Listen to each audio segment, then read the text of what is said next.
करी है दुखवा दूर।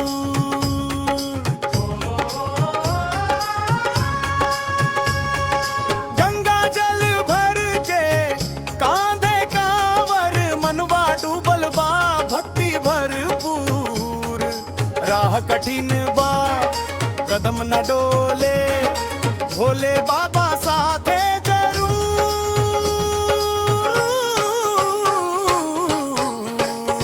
चल सो कांवड़िया देवघर नगरी, चल सो कांवड़िया देवघर नगरी।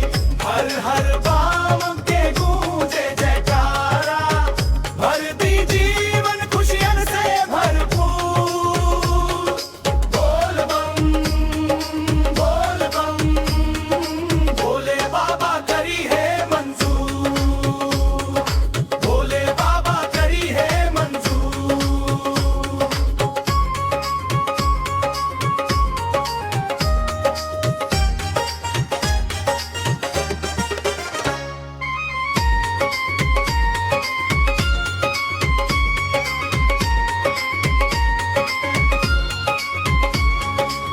बेलपत्र धतूरा फूल चढ़ाई,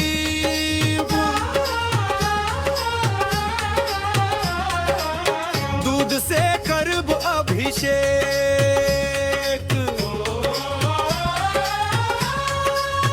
भोलेनाथ के कृपा बरसी है, कट जाई हर एक क्लेश। सावन महीना पावन लागे, महिमा तो हर अपार हुजूर।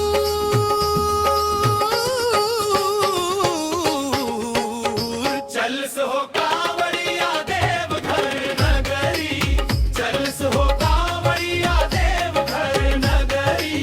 हर हर बाम के गूंजे जयकारा, भर दी जीवन खुशियन से भरपूर। बोल बम बोल बम, भोले बाबा करी है मंजूर, भोले बाबा करी है मंजूर।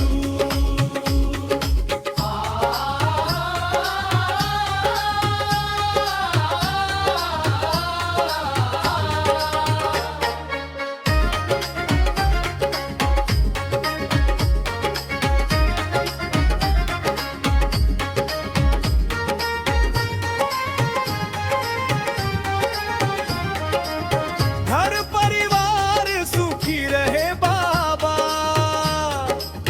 एहू अर्जिया सुन लस। रोजी रोटी सुख समृद्धि, सबके झोली भर दस। डमरू बाजे गूंजे नगाड़ा, जय शिव शंकर जय ही तेरी